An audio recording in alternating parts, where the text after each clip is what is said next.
आता uniform circular motion, त्याला shortcut शब्द देतो मी, यूसीएम. काय मॅक्सिमम क्वेश्चन मध्ये, प्रॉब्लेम मध्ये हा शब्द असतो, UCM, uniform circular motion. Uniform याचा अर्थ कुठंतरी हे याचा स्पीड काय असायला पाहिजे, कॉन्स्टंट असायला पाहिजे. आता सर्क्युलर म्हणजे कसं फिरणार आहे, सर्क्युलरली फिरणार आहे सर. इकडे मी सोबतच एक डायग्राम पण काढतो. समजा इथे एक पार्टिकल आहे, सर्कम्फरन्स ऑफ सर्कलवर हे पार्टिकल आहे. हे पार्टिकल या सर्कम्फरन्स ऑफ सर्कलवर काय होतंय, रोटेट होतंय, फिरतंय. हे फिरत असताना याचा जो स्पीड आहे, याचा जो स्पीड आहे तो स्पीड कसा असणार आहे, कॉन्स्टंट असणार आहे. नीट लक्ष द्या. Any particle revolve on an circumference of circle by constant speed is called as a uniform circular motion or UCM. आता बाळांनो समजा सर याचं डायरेक्शन हे डायरेक्शन आहे, इथं हे डायरेक्शन आहे, इथं हे डायरेक्शन आहे. सर एव्हरी टाइम हे टँजेन्शियल डायरेक्शन डिफरंट आहे. प्रत्येक वेळेस हे सर्क्युलर फिरणार आहे, याचा अर्थ प्रत्येक पॉइंटला ह्याचं डायरेक्शन चेंज होत जाणार आहे, सारखं असं फिरत जाणार आहे. हे डायरेक्शन कंटिन्युअसली चेंज होणार आहे. आणि या पोझिशन वेक्टरला हे डायरेक्शन, हे जे टँजेन्शियल आहे कसं आहे, परपेंडिक्युलर आहे.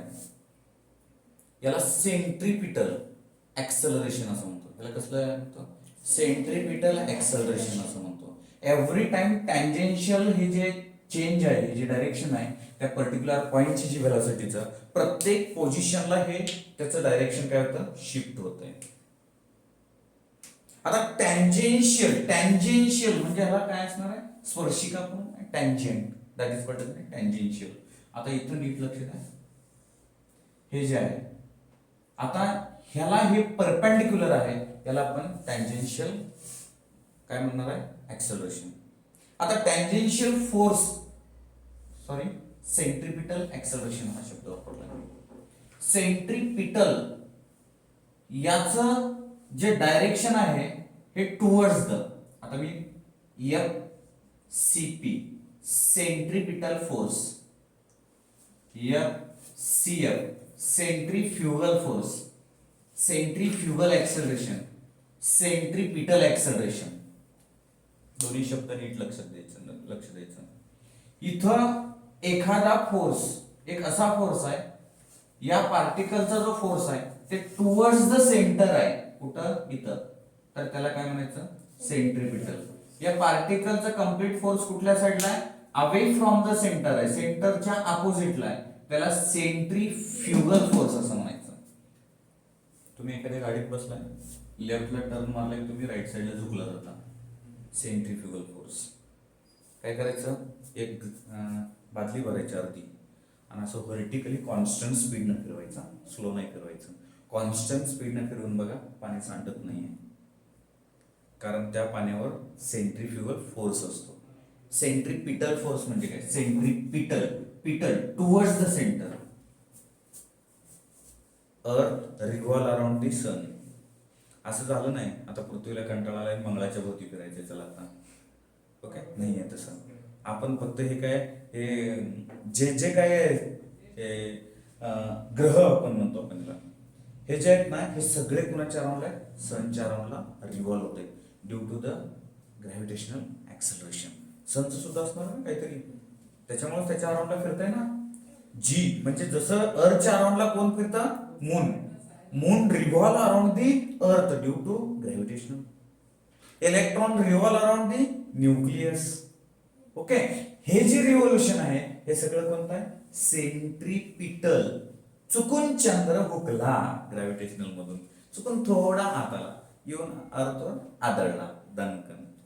ओके, सो याला आपण काय म्हणायचं आहे, सेंट्रीपिटल. तुम्हाला शब्दशः लक्षात आले, centripetal acceleration, centripetal force, centrifugal, centrifugal acceleration.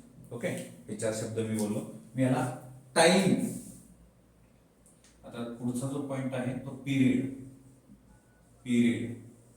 Period of time, त्याला कॅपिटल टी ने दाखवायचं.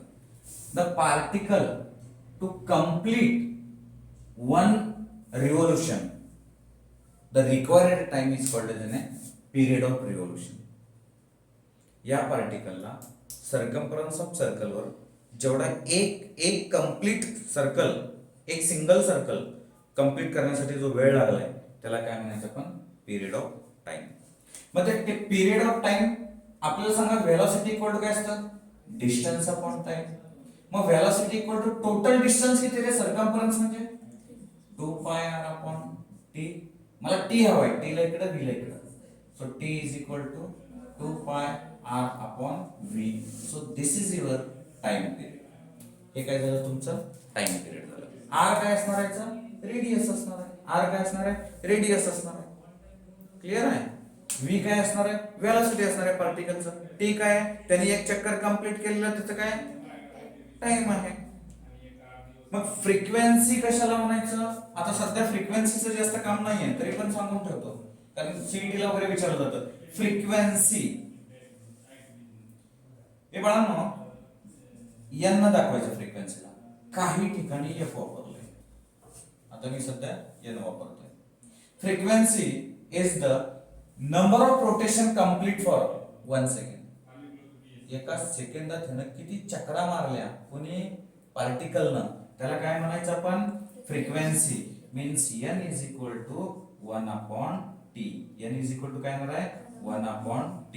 बाबांनो 1 अपॉन t म्हणजे ह्याचं रिव्हर्स आलं, v अपॉन 2 पाय r. आपली फ्रिक्वेन्सी आली.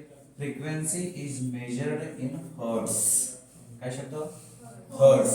ओके, किंवा पर सेकंड, काय म्हणायचं, पर सेकंड, किंवा असं पण लिहितो पर सेकंड.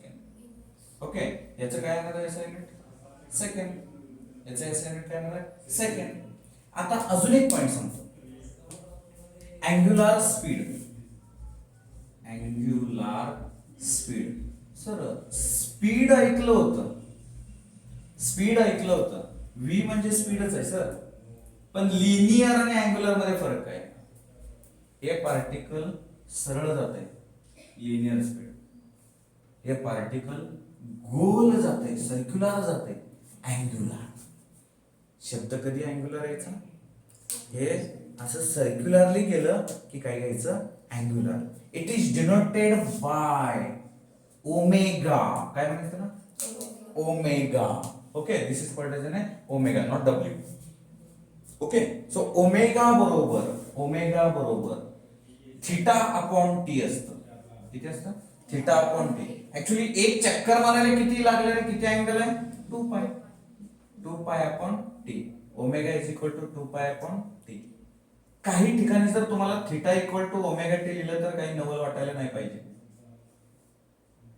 किंवा थीटा इज इक्वल टू असं पण लिहिलेलं असतं. कुठून आलं हे समजते का, टी म्हणजे टाइमच आहे, हे पण टी म्हणजे टाइमच आहे. मग theta is equal to 2 pi upon T. मी ह्याला असं करू शकतो का, कसं, मी या थीटाला r ने डिवाइड मल्टिप्लाय करू का, करा ना सर, काय फरक पडतोय. मग याला थोडं वेगळ्या वेळेने लिहितो, कसं लिहितो, याला ओमेगा बरोबर 2 pi r upon T upon r.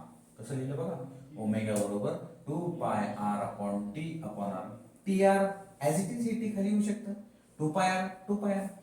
काय नाही, रिअरेंज केले, फक्त काय केले, रिअरेंज केले. सो ओमेगा बरोबर 2 pi r upon T.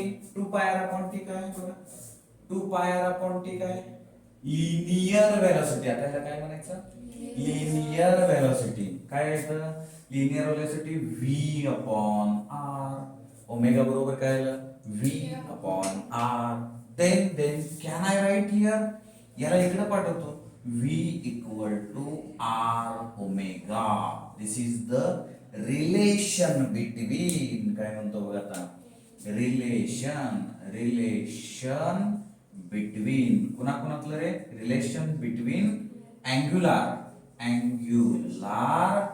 Velocity and linear linear velocity. हे 12वीला ऍज इट इज आहे, याच्यावर काही प्रॉब्लेम्स आहेत, फार महत्वाचं आहे, त्याच्यामुळे पूर्ण लक्ष द्यायचं आहे. कम्प्लीट याच्यामध्ये हे काय लिनियर वेलोसिटी, हे काय रेडियस किंवा पोझिशन वेक्टर, याला काय म्हणायचं ओमेगा. ओमेगा मीन्स काय असणार आहे अँग्युलर स्पीड किंवा अँग्युलर वेलोसिटी, किंवा काय म्हणणार आहे तुम्ही शब्द काय वापरणार आहे अँग्युलर वेलोसिटी. ओके. आता अँग्युलर ऍक्सेलरेशन, लिनियर ऍक्सेलरेशन पुढे जर आलं तर मी तुम्हाला सांगेन. Angular acceleration alpha, linear acceleration a. माहितीच तो लक्षात ठेवायचं. काय काय काय काय काय म्हटलं मी, angular acceleration alpha, linear acceleration small a. एवढंच फक्त लक्षात ठेवा. हे पहिला लिहून घ्या.